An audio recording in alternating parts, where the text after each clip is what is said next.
Mesdames et messieurs, bonjour et ravi de vous retrouver dans cette nouvelle édition de votre émission presque semi-hebdomadaire. L'Égypte allume votre fenêtre sur le monde égyptien, votre fenêtre sur les grands événements qui ont émaillé la scène égyptienne durant les derniers jours. Très très vite, nous avons commencé donc cette nouvelle tournée dans le monde égyptien par les activités présidentielles. Et en fait, à l'occasion de ce mois béni de Ramadan, on trouve que le président Abdel Fattah al-Sisi a exprimé ses sincères vœux au peuple palestinien.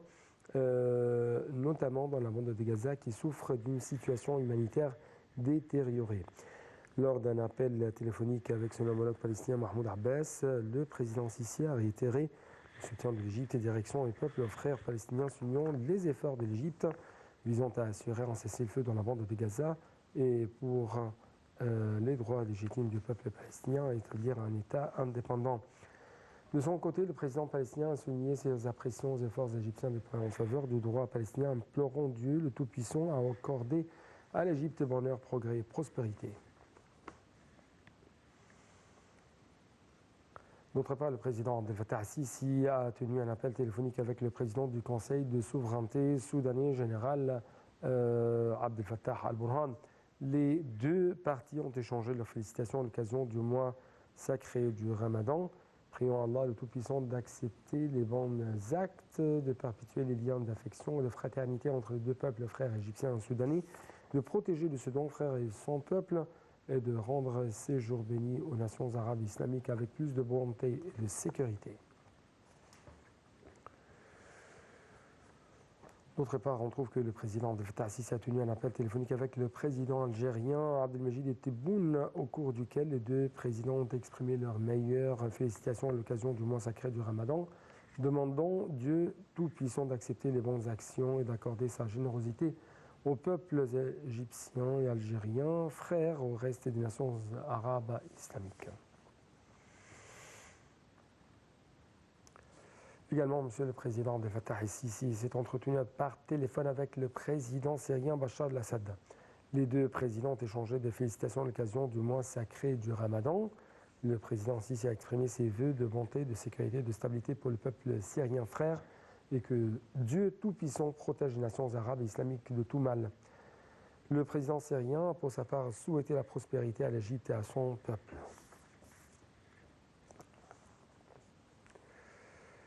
Toujours à l'occasion de ce mois béni de Ramadan, le président Abdel Fattah al-Sisi a eu un appel téléphonique de la part ou avec l'émir du Koweït, Cheikh Mesh'al al-Ahmad al-Jabr al-Sabah. Les deux dirigeants ont y échangé des félicitations toujours à l'occasion de ce mois sacré du Ramadan. Le chef de l'État a exprimé ses souhaits que Dieu Tout-Puissant rende ce jour béni au Koweït à sa sage direction et à son peuple frère avec la bonté, la paix et les bénédictions et perpétue la sécurité et la stabilité pour les nations arabes et islamiques, ce qui a été apprécié par l'émir du Koweït exprimant ses vœux sincères à l'Égypte pour une stabilité et une prospérité continue. Le président Abdel Fattah al-Sisi a eu un appel téléphonique avec le sultan Haytham bin Tariq al-Saïd, sultan de Oman. Au cours de l'appel, les deux leaders ont échangé les sincères félicitations à l'occasion du mois sacré de Ramadan. Le président Sisi a exprimé ses vœux au peuple et au leadership fraternel omanais que Dieu Tout-Puissant leur rendra le mois sacré en toute bonté et progrès. Le sultan d'Oman a de son côté exprimé sa sincère gratitude à son frère, le président Sisi souhaitant à l'Égypte et à son peuple la bonté et la prospérité continue. Également, M. le Président Abdel Fattah al-Sisi a eu un appel téléphonique avec le roi Abdallah II de Jordanie, au cours duquel les deux leaders ont échangé les meilleures félicitations à l'occasion de ce mois béni de Ramadan, priant Dieu Tout-Puissant de le ramener avec bonté et bénédiction, de protéger leur peuple et les nations arabes et islamiques contre tout mal et de leur garantir la sécurité, la stabilité et la prospérité. Sur le plan local, on trouve que le président Abdel Fattah al-Sisi a examiné les travaux sur un certain nombre de dossiers du ministère de la Planification et du Développement économique. Avec plus de précision, le président Abdel Fattah al-Sisi a ordonné de poursuivre les efforts pour accroître l'investissement dans les ressources humaines égyptiennes et de travailler pour explorer et exploiter toutes les opportunités. Ceci est intervenu hier lors de la réunion du chef de l'État avec le Premier ministre Dr Moustapha Madbouli et la ministre de la Planification et du Développement économique Dr Hala Saïd. Le porte-parole de la présidence de la République, le conseiller Ahmed Fahmy, a déclaré qu'au cours de la réunion, le président Sissi a été informé de l'avancement qui a été réalisé dans des travaux sur un certain nombre de dossiers du ministère de la Planification et du Développement économique, y compris les principales caractéristiques du plan d'investissement de l'État pour le prochain exercice 2024-2025. Le chef de l'État a fait le suivi de ce qui a été mis en œuvre dans le plan de l'exercice 2023-2024 actuel et les secteurs les plus importants liés à la mise en œuvre du plan qui donnent la priorité au développement des ressources humaines en se concentrant en particulier sur le secteur de la santé et de l'éducation.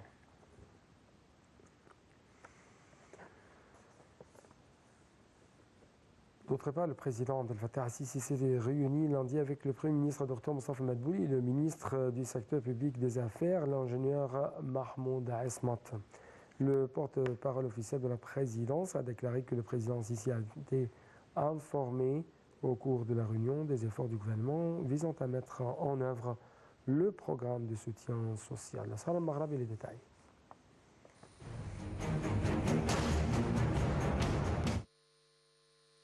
Le porte-parole officiel de la présidence de la République, le conseiller Ahmed Fahmy, a déclaré que le président Abdel Fattah el-Sissi a été informé au cours de la réunion des efforts du gouvernement pour mettre en œuvre le programme de soutien social récemment adopté pour soutenir les travailleurs de l'État et du secteur public des affaires à la lumière des lois réglementaires approuvées par le Parlement, ceci afin d'alléger le fardeau des citoyens et de chercher à contenir les effets des défis économiques et à réduire leurs répercussions. Le président el-Sissi a également passé en revue les efforts du gouvernement pour assurer l'achèvement rapide des nouveaux projets mis en œuvre dans un certain nombre de secteurs, notamment l'industrie pharmaceutique, le tourisme, le textile, la construction, l'industrie chimique et les voitures électriques, de manière à contribuer à répondre aux besoins du marché local et l'augmentation des taux d'exportation. Ceci dans le cadre du souci de l'État visant à soutenir l'industrie nationale et la dépendance à l'égard des produits locaux. Le porte-parole officiel a ajouté que la réunion a porté sur la situation actuelle des projets dans leurs différentes étapes de mise en œuvre, de la disponibilité de besoins de production, ainsi que de la position des projets de partenariat avec le secteur privé et des efforts visant à promouvoir les opportunités d'investissement dans diverses activités et secteurs. À cet égard, le président el-Sissi a ordonné la poursuite de la mise en œuvre du plan d'amélioration des performances des entreprises et des usines affiliées au secteur public des affaires, des programmes de formation continue et d'amélioration de l'efficacité des ressources humaines.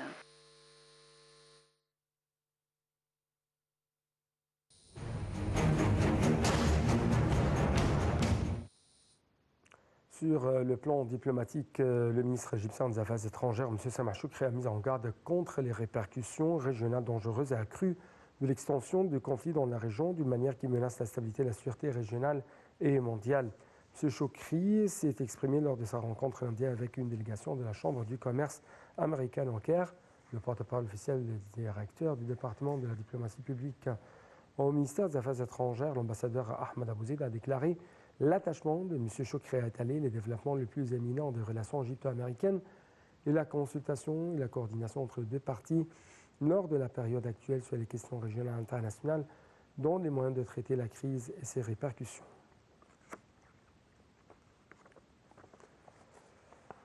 En fait, les forces aériennes égyptiennes, en coopération avec ses homologues des Émirats arabes unis, ont intensifié les sorties depuis l'aéroport d'Aïch pour effectuer des largages aériens destinés à la population de Gaza. Sous les directives du président Abdel Fattah al-Sissi, les forces aériennes égyptiennes, en coopération avec leurs homologues des Émirats arabes unis, ont intensifié ces sorties et ont même mené, bien sûr, des largages aériens et depuis l'aéroport d'Al Arish pour effectuer des largages aériens de tonnes de nourriture et d'aide médicale vers le nord de la bande de Gaza. De même, les membres de l'armée, de l'air égyptienne, membres de la coalition internationale lancée par le royaume hachimite de Jordanie, continuent d'effectuer des sorties quotidiennes en coopération avec des pays frères et des amis pour larguer des quantités d'aide humanitaire et de matériel de secours dans le nord de la bande de Gaza afin d'alléger les souffrances des frères palestiniens dans les circonstances actuelles.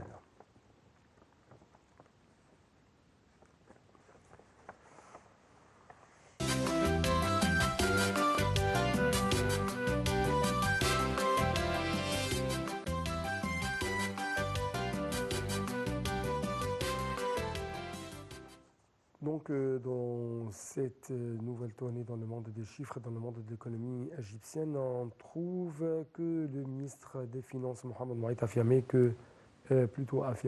la poursuite d'initiatives qui soutiennent et stimulent les activités économiques, et ce, en dépit des fortes pressions exercées sur le trésor public en raison de la hausse du coût de financement, du taux d'intérêt et l'augmentation des prix des produits et des services. Dans un débat ouvert sur le nouveau projet de budget avec les représentants de la Fédération des industries, l'Association des hommes d'affaires égyptiens, l'Association des hommes d'affaires égyptiens africains et la Fédération générale des chambres de commerce, M. Moït a indiqué récemment que la situation économique en Égypte s'est améliorée. La prochaine période sera meilleure. Le ministre a qualifié d'exceptionnel le nouveau budget de l'État, notant qu'il vise à réaliser un excédent primaire de 3,5% du PIB. En fait, le déficit de la balance commerciale d'Égypte a augmenté de 17,8% en décembre 2023 pour atteindre 33,3 milliards de dollars contre 2,57 milliards de dollars au cours du même mois de l'année révolue. Dans le bulletin du commerce extérieur, l'Agence centrale pour la mobilisation publique et les statistiques CAPMAS a souligné la baisse de la valeur des exportations de 23% pour atteindre 348 milliards de dollars en décembre 2023 contre 4,52 milliards de dollars durant le même mois de l'année précédente.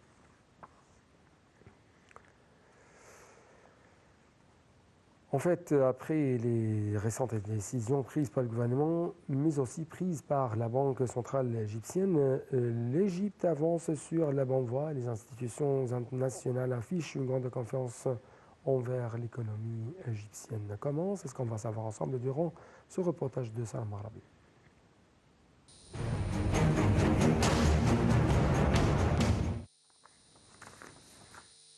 Prix de la meilleure opération d'obligation d'État en Afrique pour l'année 2024 pour l'émission d'obligations Panda durable d'une valeur de 3,5 milliards de yuan chinois, 478,7 millions de dollars.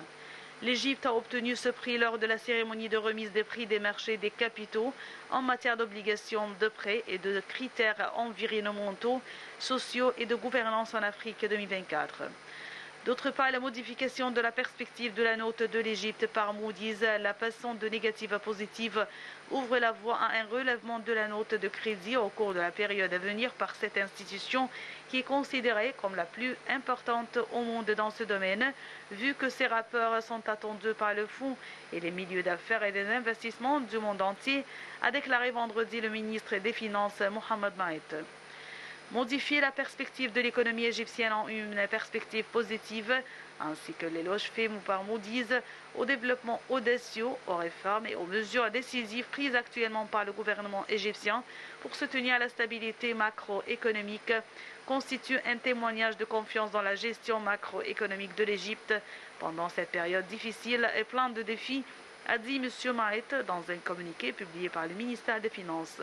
Moody's a énuméré les mesures audacieuses prises par l'Égypte, en particulier le passage à un taux de change flexible, l'augmentation des taux d'intérêt de 600 points et la conclusion d'un accord au niveau des experts avec le Fonds monétaire international pour achever la première et deuxième revue de programme de réforme économique, a ajouté le ministre.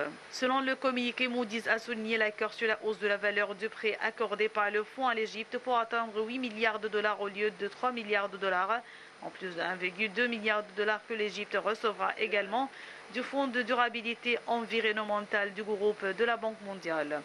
L'institution aussi a mis en relief l'accord historique sans précédent pour développer la région de Ras al-Hikma avec des revenus immédiats pour l'Égypte d'une valeur de 35 milliards de dollars. Tous ces développements, selon Moody's, contribueront à combler le déficit de financement jusqu'à l'exercice 2025-2026 et à mettre fin à la demande du dollar.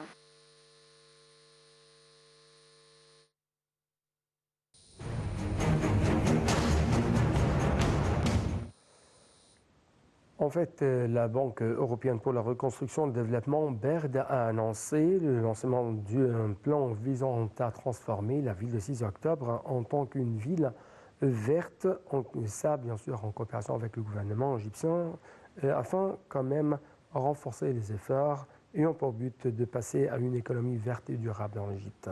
Toujours des éclaircissements et les explications avec Salam Marabi.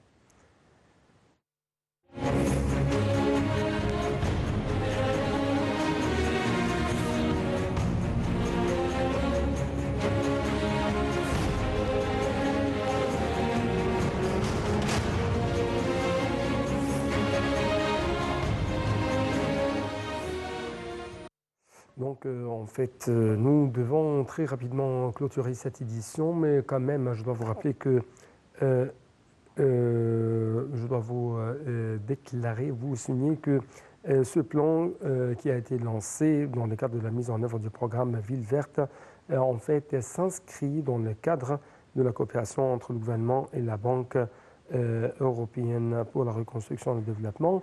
Les explications, encore une fois, avec Salam Marabi. L'Égypte est l'un des principaux destinataires des investissements de la Banque européenne pour la reconstruction et le développement BERD dans la région du sud et de l'est de la Méditerranée en 2023 avec un financement d'environ 1,3 milliard d'euros. L'Égypte et la Banque européenne de la reconstruction et du développement BERD s'apprêtent à mettre en application le plan de transformation du 6 octobre en ville verte. Annoncé mardi le 12 mars, la ministre de la Coopération internationale et gouverneur de l'Égypte auprès de la BERD, Daniel Machot, lors d'une réunion avec la directrice régionale de l'institution. Le plan de transformation du 6 octobre en ville verte est une partie intégrante de la stratégie nationale sur le changement climatique à l'horizon 2050, mise en œuvre par les organismes gouvernementaux et la municipalité du 6 octobre en coopération avec la BERD, précise le Machot. Le programme des villes vertes en Égypte est le fruit d'une étroite coopération entre le ministère de la Coopération internationale et des partenaires en Égypte, a déclaré la directrice régionale de l'institution. Le programme reflète l'étroite coopération entre la Banque et l'Égypte, ajoute le Machot, annonçant la volonté de l'Égypte d'accueillir le 12 novembre prochain le Forum urbain mondial, deuxième plus grande conférence des Nations Unies après la COP.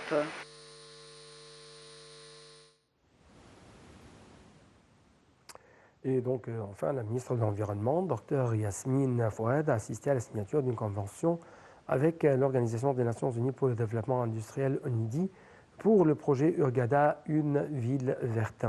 Le projet est financé par le Fonds pour l'environnement mondial, GEF, avec des investissements estimés à plus de 3 milliards de dollars.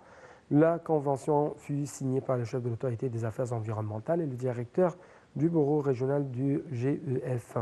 Le projet concrétise du succès réalisé dans la transformation de Sharm el-Sheikh en une ville verte, s'est félicité la ministre de l'Environnement. Donc avec cette dernière information concernant toujours les efforts déployés par l'Égypte, et ça en coopération avec les différentes institutions et agences internationales dans le domaine de la transformation vers une ou des villes tout à fait vertes, tout à fait pro-environnementales. Nous devons clôturer cette édition. Merci beaucoup et bon Ramadan à toutes et à tous.